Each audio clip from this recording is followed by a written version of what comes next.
spent the past couple of years in a crazy hot market. Louisville home sales decline as demand outpaces supply. Effective communication is at the core of any situation. If you master these two ideas, you'll have a chance of being successful at residential real estate marketing. I think you need to be looking for investment opportunities that move the needle. The market will never crash if demand exceeds supply. This is what I've been telling you all along. This is the Jay Pitts Show. And we're back, folks. Welcome back to the Jay Pitts Show. I am your host, Jay Pitts, right here on Talk Radio 1080 with my co-host, Mr. Ryan Harris. Ryan, how are you, sir? I'm doing great. We're getting better every day? Yes, getting better every Great day. and getting or better trying every day. to. Or trying to. Ooh, I don't know. I don't know about the try. We might have to do some. What is getting better every day? Great. What's it mean to you? Great and getting better every day is something my father used to say. Anytime somebody would ask him how he was doing, that was his reply. It's actually on the office wall here. We memorialize Mr. Pitts, one of his most popular quotes, by putting it here on the office. Here's the thing. It was meant to be a pattern interrupt, which we talk about in sales a lot. It works really well in real estate. I think also my dad was somebody who wasn't prone to constant positivity. So he was almost like selling himself into it, right? But either way, it makes an impact on people. So anyway, are you great and getting better every day is the question. I'm super and getting better. Super and getting better. Contrarian, more contrarian. You know, you said the T word there for a second. Yeah. You know, in the words of, you know, the most prophetic, like 2 foot tall green alien from one of the best. You're probably too young for Star Wars. Are you Star Wars? No, my dad had us watch Star Wars. Yeah. He had you watch, so you didn't choose to watch. Well, when I started watching them, you don't really choose what you watch that much. This is true. This is true. Well, anyway, Yoda said, do or do not. There is no try. Anyway, that's getting really preachy. You said already. 2 feet tall? He's only 2 feet tall? Oh, he's tiny. I know he's tiny, but... He's tiny. 2 feet, probably. Do you see, like, you have to go back and watch it, man. When he jumps and does, like, the flips and, like, lands on Luke's shoulder. Have you been to the Star Wars park at Disney World? Oh, for sure. For sure. Hollywood Studios, it's for bigger kids, for older kids, like my 10-year-old, like, that's the only thing that he enjoys. Like that and... You know, some of the roller coasters at some of the other parks, but it's definitely top of his list because everything else is geared towards really small kids. Yeah, I will say I'm not really a Disney person, but it's probably going to change once I have kids. Coming soon. Are we making an announcement? I mean, everybody knows. I guess the radio doesn't know, but yeah. Well, hey, I wasn't going there. You kind of went there, though. Okay, come on, let's go. Having first kid in August. First kid in August. Well, congratulations. Over the radio. We've talked privately about this, of course. Here's what I'll tell you. When you see your kid in amazement and awe of all the spectacle, you'll think differently. I'm not saying you'll love it. As an adult, it's not to love, I don't think. However, I will say that my wife and I, on occasion, one time, we had the occasion to go there alone without the kids. That was something we wanted to do. We never would have taken that trip for that purpose. But we found ourselves in Orlando for the Remax convention, the first Remax convention after COVID. They didn't do it in Vegas. Vegas was still shut down, but Florida was open. And Orlando actually was the most locked down portion of Florida. You know, it tends to be slightly more corporate, you know, big city, that kind of thing. And a lot of the businesses were still closed, but Disney was open. And, you know, it's outdoors, so it was safe. And we went because we were already there. And we were like, you know, this would be something we talked about how we would do it differently without the kids. And what I will tell you is that the most, adult-friendly portion of Disney is Epcot. It's where all the food and booze is. And if that's what you enjoy, you can do all you want. Okay, you can do all you want, and we did. And we went to Universal also, which is where all the coasters, like the best roller coasters, are. And, you know, we got a 3-year-old and a 5-year-old, so even a year ago, 2 and 4, they're not into roller coasters. So, a day at a park where there's a lot of coasters looks a lot like my wife and I trading turns riding a roller coaster with a 9 or 10-year-old, while the other, like, babysits. So, not the most fun. But You can do it. You can do it. I'm telling you. One of these days, you will do it, and you will see what it's all about. Not to say you'll be one of those families that goes every year, but anyway. It's also the most expensive place on earth, in addition to being the most magical. Yeah. All right. I'm sure we'll do it. Yeah. I'll bring up one thing. My wife's dad listens to our show, so he's probably hearing the announcement I made. He already knows, obviously. Yeah, of course. But he sings our praises. He says the show's very professional so far. Wow. Maybe we'll get less professional as we do this. I don't know. But that's it for that. The show topics today. We're going to have a story from the field like we usually do. Sure. We'll talk about House Bill 62, what that is and what it means. Yep. We're going to talk about morning routines, maybe where we get some of our show content from. Yeah. KPIs in business, have a little sports talk, March Madness and Masters, and then just some random fun questions at the end. Sure. Well, I love it, and so let's get right into story from the field. So I've got a good one for you this week, Ryan. So recently we had a Monday meeting, right? We talk in our Monday meetings. There's always a question. I don't know if I've explained it really to the listeners of the show, but this is the JT Pitts and Associates Monday morning huddle. And usually I put out a question about, 7:30 a.m. It's usually on my way to the gym after dropping the kids off at school. It's because I don't want them obsessing and worrying about their answer to the question for too long. I want it to be somewhat organic. I want them to have a little bit of time to prepare. Meeting's at 10 o'clock, so they have about 2 hours to think about their answer. We've gone anywhere. There's no rules in this question, right? It's really what makes a good meeting and what gets everybody participating, okay, with usually some sort of training element behind it, whether that be motivation or, even tactical, topics.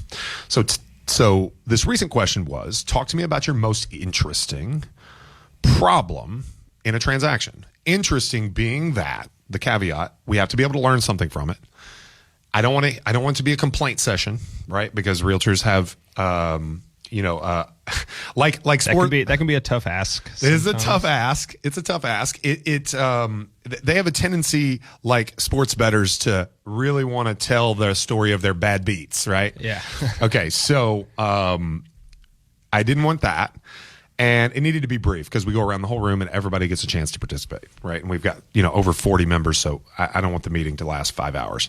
So one of our agents raised their hand and says, okay, I've got this client. This client calls me up. It's a person that I know. They wanted to make an offer on a house. They hadn't seen the house. Didn't matter. Seemed very experienced, very credible, successful business person. Seemingly well-funded, and they want to make an offer on an investment property. They want to make it sight unseen. They do not want an inspection, and they're going to pay cash, right? So the agent obviously explains the risks associated. Number one, you haven't seen it. Number two, you can't inspect it. If you see something eventually that looks wrong, you've foregone that right. If you're paying cash, there's no financing. Your lender has an issue with it. Well, there won't be a lender because you're paying cash. So it's not a situation, which I guess that's a little prophetic right here because I'm going to tell you about the twist in the story here in just a second. But yeah, there's no circumstance in which you can cite condition of the property as a reason not to close, right? Under normal circumstances of financing and the lender takes issue with the condition, whether you do or not, you can't get a loan, you can't buy the property. Cash removes that possibility. So anyway, fast forward. The buyer decides that they need to have an inspection, a specialty inspection, right? I'm not going to say what or specifics. Specialty inspection, specific issue with the house. That inspection goes poorly. The cost to repair is substantial. Okay. The cost to repair is substantial, and the buyer wants now out of the contract to purchase. The buyer has no way to get out of the contract to purchase, right?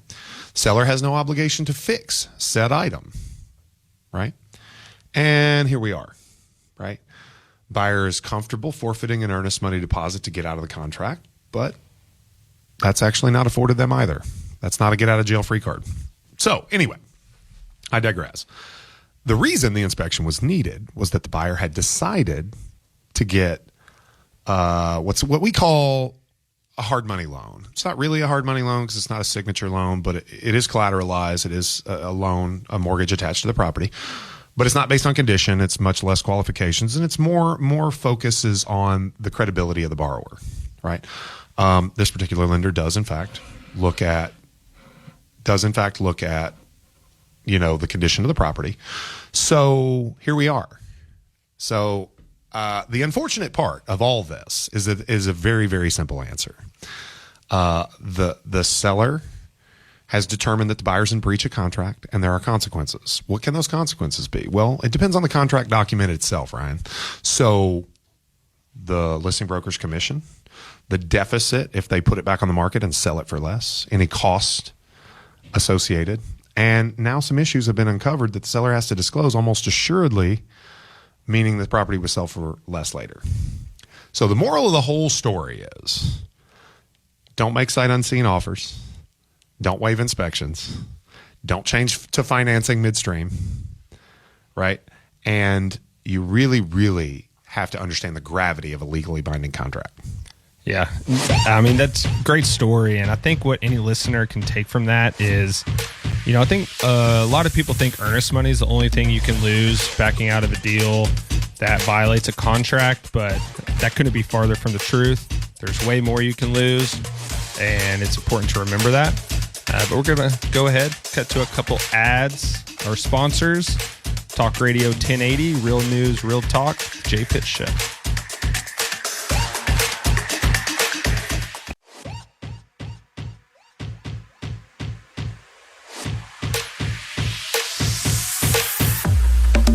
Welcome back to the Jay Pitt Show, Talk Radio 1080, Real News, Real Talk. All right, Jay, let's talk about House Bill 62, what it is and what it means for the state of Kentucky. Let's hear it. Yeah, absolutely. So, I mean, this is obviously a, kind of an ongoing discussion with the state government here, the legislature in Kentucky. And it's been a bipartisan effort. It's been lobbied by the Kentucky Association of Realtors with, all the, support and organization that it has. And, it attempts to essentially regulate, an activity that has become popular in the marketplace, right? Which is kind of falls under the umbrella of the term wholesaling, right? Now, what that basically means, because I think that's a good place to start. What is wholesaling? Wholesaling is when an investor puts under contract to purchase a property and then typically does not improve the property, but attempts to then resell it through one of a couple of avenues to someone for more money than they paid for it. Now, we can get into specifics about how that actually occurs, but the problem I think that is being highlighted, and I should probably say that I bought homes from wholesalers. I know wholesalers, some of which I think do a very good job and are a service to the community. And then there are some really bad ones, right? Really bad ones that have end up forcing negative consequences upon the non-real estate educated public. Okay. So I'm not categorically against it, but I'll say that some regulation is probably in order because that's really the thing, right? There are bad real estate agents out there, but we have a way, a license, a regulatory body. We have, there's a way to hold them accountable. Well, there's a way to hold real estate agents accountable. There's no way to hold, other than just court, like civil court. There's no way, and I suppose criminal court in some cases. You could say some wholesalers, commit fraudulent behavior, etc. But, some regulation, we don't have completely open markets, right? I suppose that's what draws a lot of wholesalers in is the lack of regulation, and those people will probably get out of it. But some regulation I think is good and can help an industry thrive and grow if it is truly one that serves the common good. And, you were talking about why people are drawn into it. And I think one of those reasons is you don't have to have a lot of money to start wholesaling. But I think you're probably, if I was to guess, going to talk about how that might change with this new bill. No, absolutely. So you're right. A lot of people are drawn in because you can buy a house, air quotes, without having the money to perform, right? You can contract that property. You can enter into an agreement with the seller that allows you to then market your contractual interest to a third party. I think where it gets hairy is when you're not capable of performing. Okay, did you really enter into a contract in good faith if you never intended to close on the transaction? Your sole intent was to sell it to someone for a profit. Well, then when you don't sell it to someone for a profit, who gets left holding the bag? Well, it's that property seller who is typically not educated about, detailed real estate dealings. So, I think it's going to change. A lot of the people that got into it for the wrong reasons will get out. Okay. A lot of the people that would get into the industry will be prevented from doing so because they won't have the capital to close on these transactions. They won't have the desire to get licensed to sell real estate, which is essentially what HB 62 does. It prevents them from mass advertising, okay, without a license, which is the same bar, and I think this is probably why it passed, was it made a lot of sense to legislators, right? Oh, well, real estate agents can't publicly market property for sale without a license. That license that we require them to get ensures a baseline level of education, supervision from a broker. A broker typically has more at risk. The state can hold them even more accountable. So supervision is a big part of it too. So the riffraff, if you will, the ones that don't do the right thing or can't execute a transaction will be forced out of the industry. The ones who would get into the industry to do business that way will be kept out of the industry. And those that benefit will probably be those that are well capitalized enough, that have sound business practices, that, will have the opportunity to grow and be a real estate business, a licensed real estate business that's built on sound principles, right? That's one of the ways. Or they'll refrain from getting licensed. They'll close on the transactions instead of selling the contracts, and they'll list them with a licensed real estate agent. So in all ways, this seems good for real estate agents. Yeah. Which that goes back what you were just saying, how they might have to get licensed and might have to actually purchase the property before finding somebody else. That's, what we were talking about. What drew so many people to it was you didn't have to have any money, but now you might have to. Well, it's entrepreneurial interest. It's low barrier to entry, right? It's a hustle. It's a thing that people can get into and change their circumstances, which that's the American dream, right? Homeownership isn't the American dream. That's the American dream. Being able to make something of yourself starting with nothing. Okay, yeah, typically buying a house comes along with that, and it's part of the white picket fence, suburban life, that you hear romanticized about being the American dream.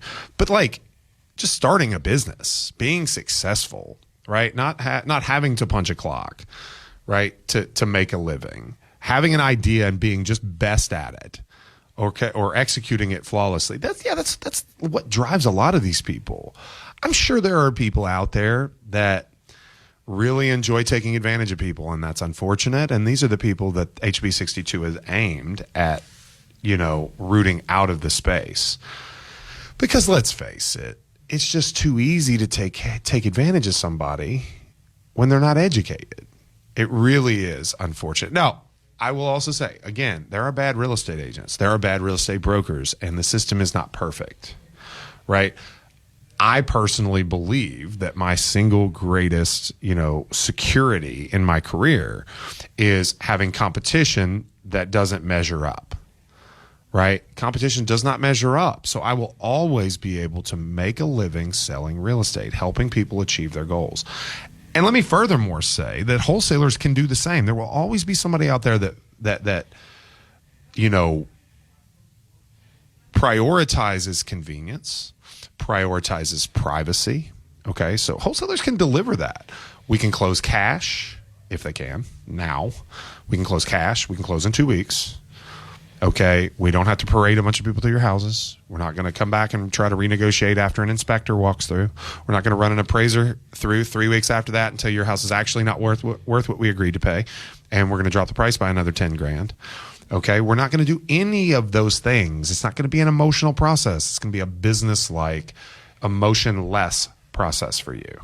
That's appealing to some people, especially somebody who hasn't maintained their home very well, that stands to have a lot of issues on inspections, that might or might not have some financial troubles, that speed is a priority. The best wholesalers serve a purpose. I believe that. And it's funny, I had a conversation about this very thing with an agent here in our office that receives a lot of referrals from wholesalers. As you can imagine, this wholesaler goes out and his program's not for everybody. It's one of the more successful wholesalers in town.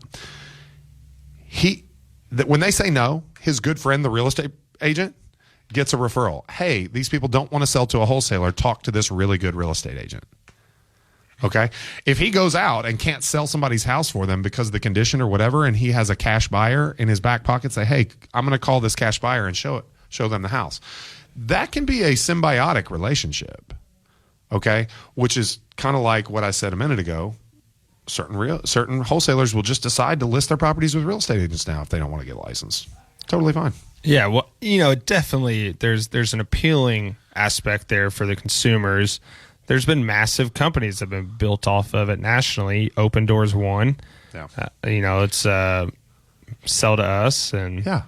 We'll make it easy, but it definitely has its flaws. We've seen that stock. Well, they called that iBuying. Yeah, it's just different. Been absolutely crushed. But it definitely is different. But what they try to sell the consumer, it's the same thing. It's the same quick, thing. easy, same appeal. Yeah.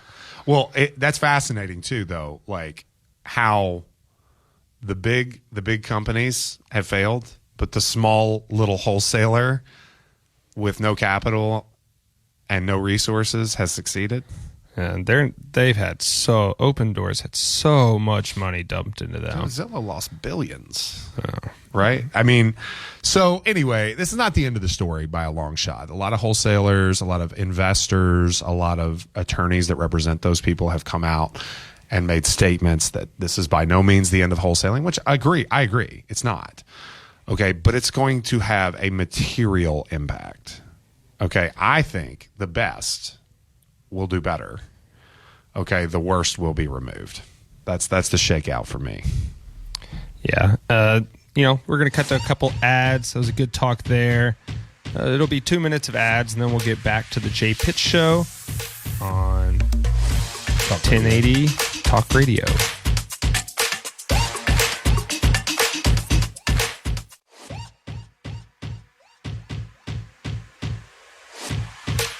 And we're back, folks. Welcome back to the Jay Pitts Show. For Ryan Harris, I am Jay Pitts here on Talk Radio 1080.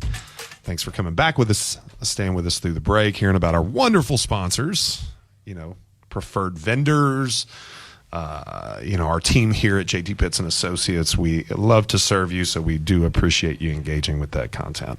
All right, so now we're going to hear about the scary hour. Something Ryan's been trying to explain to me. I haven't quite caught it yet. But we'll see if he can enlighten me. Ryan, what are we talking about here? What's so scary about the scary hour? Yes, this is an article from Fortune Well. This article is written. You'll hear it's something going viral on TikTok right now. So there's a reason it's called the scary hour when it actually has multiple other names that probably any listener knows of it. But the title says adding a scary hour to your morning routine could be the secret to more productivity and focus. It's a good headline. Everybody wants to be more productive, more focused, especially in a day and age when our focus is shrinking and our attention span is shrinking, thanks to a lot of apps like TikTok, where this article came from. But it says, if you have a daunting to-do list in front of you, there's a new productivity hack that may be able to help you out. So I'll stop there. It calls it a new productivity hack. You'll quickly realize it's not new. It's called Scary Hour, and it's taking TikTok by storm. What is Scary Hour? In her video talking about Laura Wheeler, which has more than 1 million views, Wheeler says she sets a timer for 1 hour and only works on tasks she's been avoiding because of anxiety. All right, so stop there. Hear your thoughts, Jay. It's not really new. No, absolutely not. I mean, I think the inherent kind of nod to anxiety is quickly becoming a buzzword, isn't it? It is. Like, I find that unfortunate. You know, I have some people in my personal life that have some crippling anxiety that they deal with.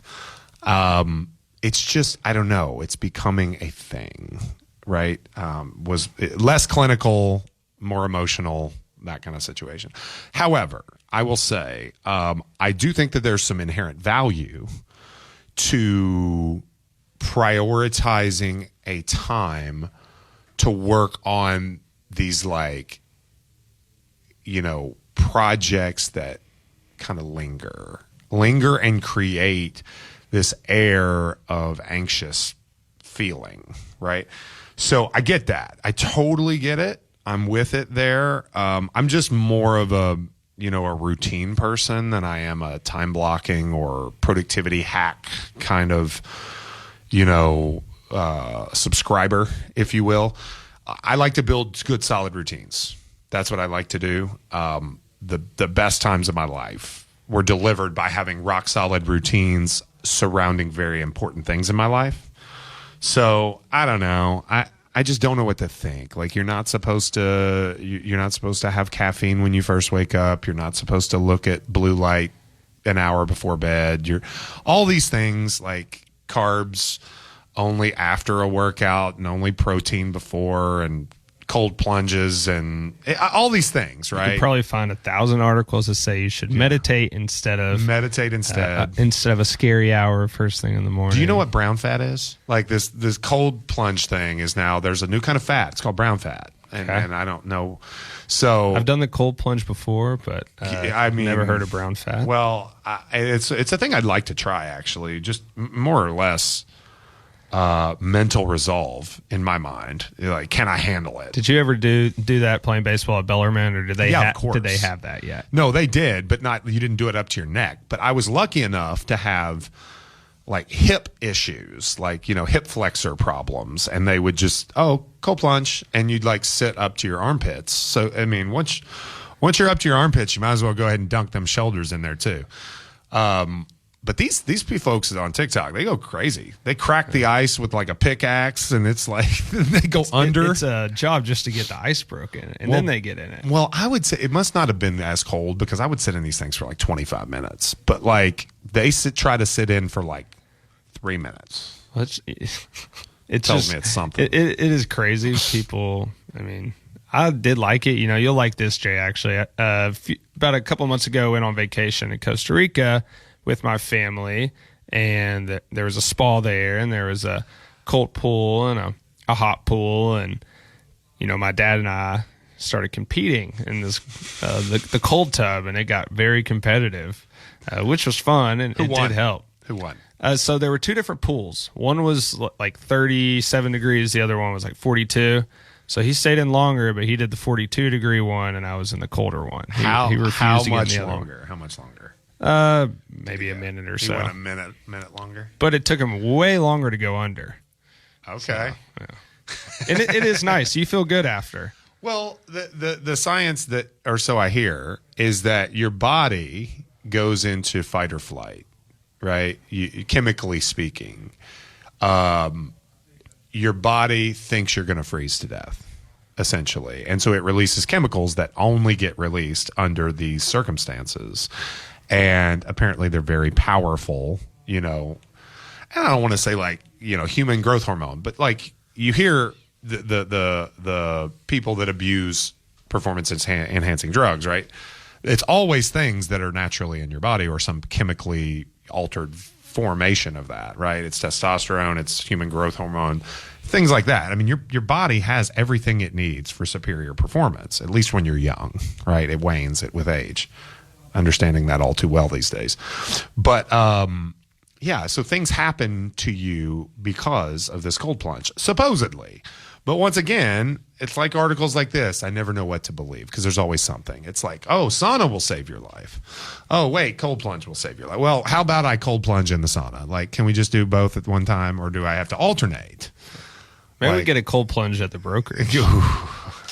I don't know. I've been trying to get you to do a gym. You want gyms? People want golf simulators. I mean, I don't think the golf simulator will work. You'll just hear people hitting golf balls all day in the rooftop bars. I've heard it all. Lazy River.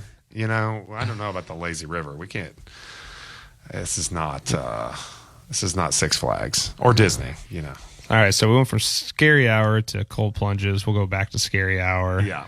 Article ends up calling it, in other names, a power hour, which when I was reading this, I laughed at that because in college, power hour meant something completely different, taking a shot of beer every minute for an hour. And a little bit different. Obviously here, the power hour is working straight for an hour. Yeah, this can also be known as time blocking.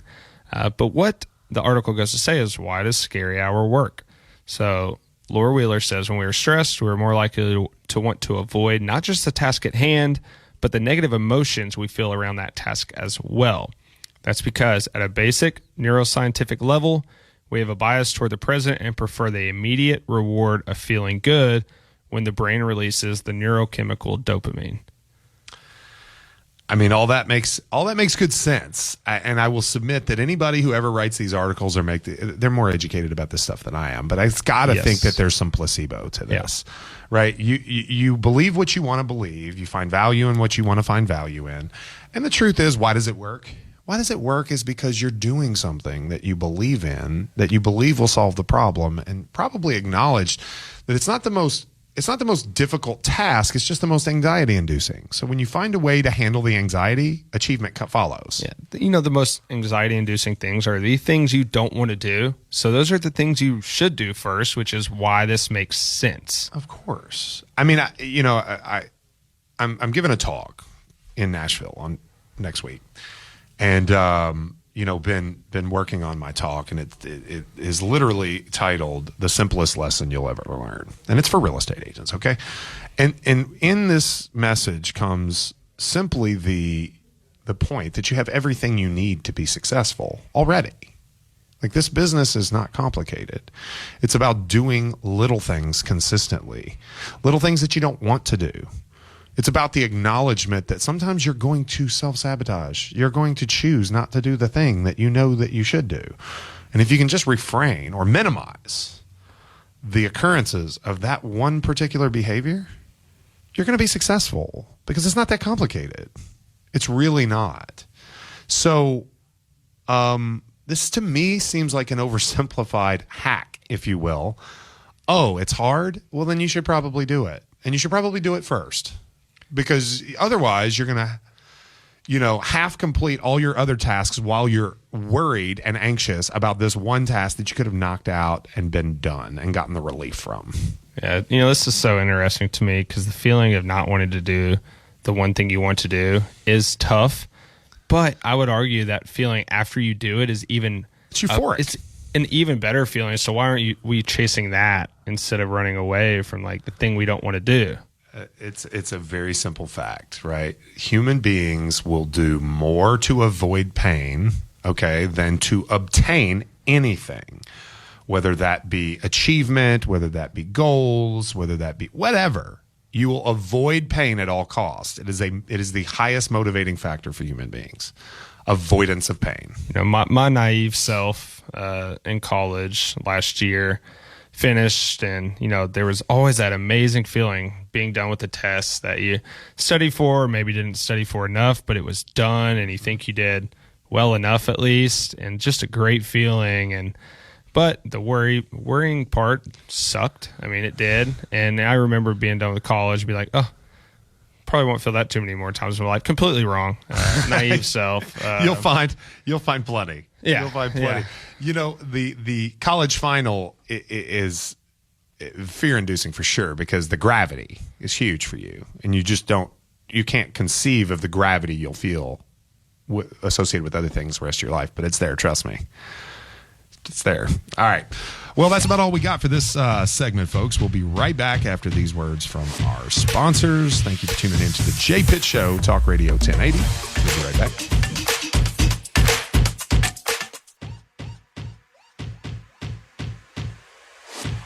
Welcome back to the Jay Pitt Show.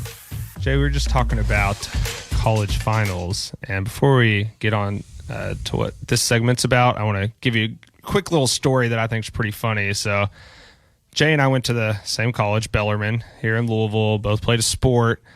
But, you know, Louisville's final day of classes usually falls on Thurby, right before Oaks and Derby. Bellarmine tries to get everybody out of school before the city gets a little wild. So I remember taking my last final. I don't know what time it was. It was like 12 or 1. My family was at Churchill Downs with some friends, and last final ever. I think I had like an A- in the class. And I'm taking this final.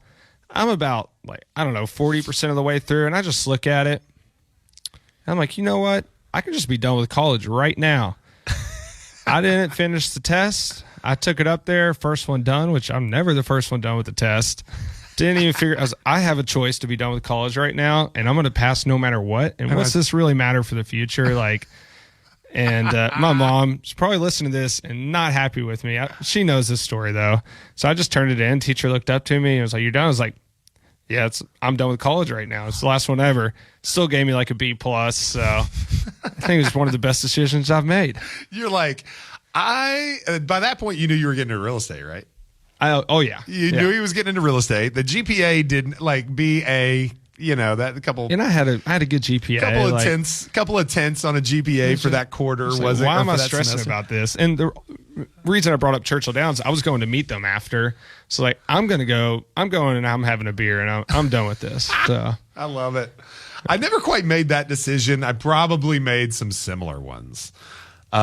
Just whatever decisions. I remember also, so I didn't have the best test scores. I mean, I was I want to say it was like a 27 or 28 on the ACT, decent, That is such a quiet brag. Humble brag. I mean, come on. My wife that's pretty good. My wife had like a 35, so we all know somebody. She's a genius. I was not. I was a better student than I was a test taker. I don't know about that. I was the kind of student, to give you some insight, Ryan. I majored in registration. And what I mean by that is I researched the teachers. I researched the professors. I knew who to take for what. I knew. So I had an internship I got 9 credit hours for because I found ways to I was a salesperson, right? I sold the communications department on a business internship and they gave me 3 hours of credit for it. Right. I knew what professor to take for everything. I knew, what major I could double in. I didn't get a double major. I was nearly a double major in econ and economics and business. But I did get a minor in communications and literally took no extra classes. I just figured out a way to overlay the criteria to make it. So I was a schemer and a salesperson. So it's probably prophetic that I am a real estate broker, right now.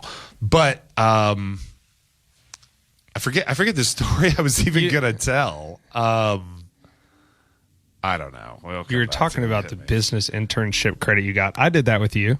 Yeah, you did. Yep. You did. You got an internship credit for working. It's supposed to be, I think, right? 2.5 months. I did a month and a half, and I was cold calling for Jay, and it's man, I'm going into my senior year, last year golf. I think I'm done. I'm just gonna go practice. But it's an interesting world, man. I wanted to get the best grades with the least amount of effort. But yeah. Oh no, I remember the story. So I had a 27 or 28, something like that. I was getting into school. Says it again. I had it's not a 35. I'm telling you. That's what my wife got. She reminds me all the time. Like us two firstborns in the same household don't have any competition going. It's like life. Anyway, I had another one scheduled and I got about halfway through the test, and I thought, you know what? I know where I'm going to school. I know what my academic package looks like. I got some academic scholarship. I know what my sports. I know what I'm paying. This is irrelevant. And I did the abacadabra for about the second half. I started off and it hit me much like you in the middle of your final. I'm like, this matters nothing, which unfortunately my parents probably paid for that test. That was probably a waste of their money. But we couldn't get it. We couldn't get it back. It was already paid for. So abacadabra, and I did not do as well. The abacadabra did not serve me well on the score. How'd you do your research on the teachers? I think for me, that was one of the best parts about being on an athletic team at Bellarmine. You had upperclassmen to ask, and you knew which ones to go to. The ones that weren't quite the smartest, but they didn't seem like they did homework too much and got good grades. So you're like, who are you taking? Well, you're the liberal arts university, so you got your psychology and your sociology and you're a business major, but you still got to take history and So you heard some things. There were some things out there that were well known. Like the one that I did not escape, which her exams were not terribly difficult. There was a history teacher. Tell me if she was still there when you were there. She had been at Bellarmine. Bellarmine not too long ago celebrated their 50th anniversary. It was about 40 years about this time. And she had been there the entire 40 years. And she did not use a slide deck to lecture. She didn't use anything. She literally stood in front of the room and lectured for 90 minutes twice a week on world history with no notes. Yeah. And that was something, and it was tough to stay focused during that course, but you just scribbled notes as fast as you could and then try to go back and study those notes. But her exams weren't that bad, but that was something. I did not get away from that one. Did you ever have Professor Fott, kind of Bellarmine legend? No. He was a history professor, and I had the other one. I had the other one. Yes, so I had her as well. You had Dr. Margaret Mahoney. That's who she was. Yeah. I don't know. I should have said the name or not, but since you said Bob Fott, I'll go out with Mahoney. She was great. But no, I was always so impressed. I'm like, this is what 40 years of doing the same thing looks like. Yeah. Literally off the top of her head. And she would remind her, that's how she would open a class, or a lecture. She'd say, where'd we leave off? And somebody would open their notes and tell her, and she would just immediately start. So Professor Fott had some grandsons that went to Bellarmine too, played baseball. Brady Fott I graduated with. His younger brother's now, he's about to be in the MLB. Yeah, I heard good things about him. Yeah. Got some recruiting going on. Yeah.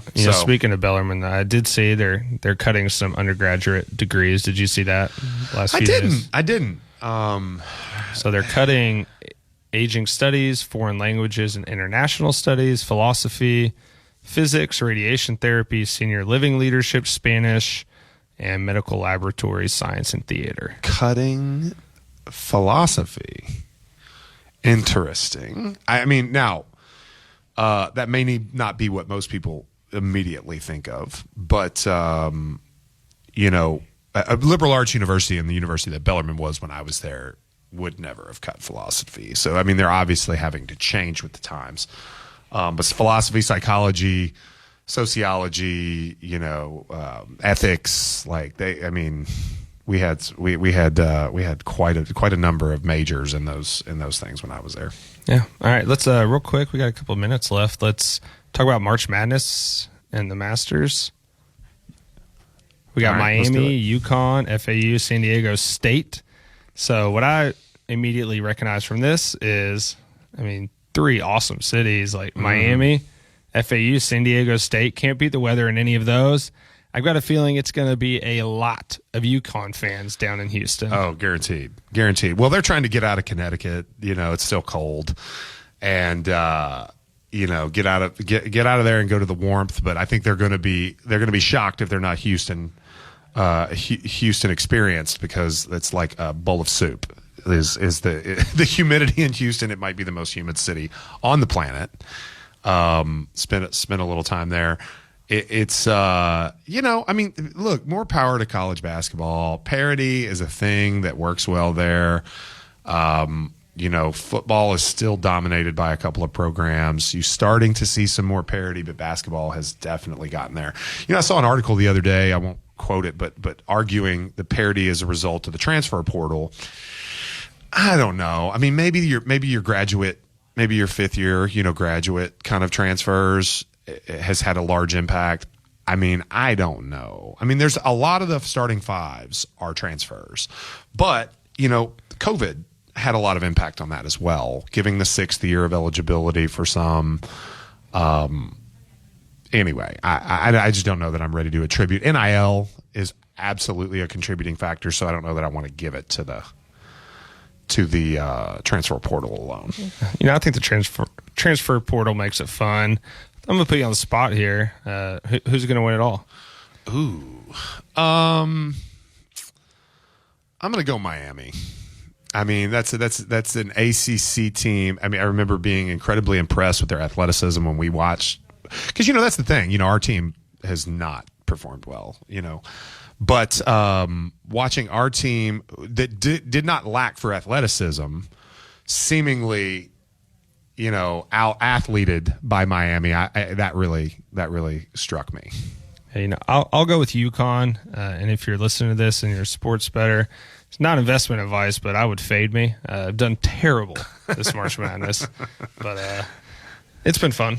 Yeah, I mean, maybe a story for another time. I had a little betting endeavor, as we receive word that the state government is considering, expanded gaming. Go figure. It's like the last eight legislative sessions. We'll see if it passes. Probably not. Anyway, I think that's all the time we got for you today, folks. We appreciate you listening in here to the J Pitts Show. We didn't cover everything we wanted to today, but we got through quite a bit of it. Give you a little balanced attack of real estate, local news, productivity, sports, the whole nine. Once again, I am J Pitts for my co-host Ryan Harris here on the J Pitts Show, Talk Radio 1080.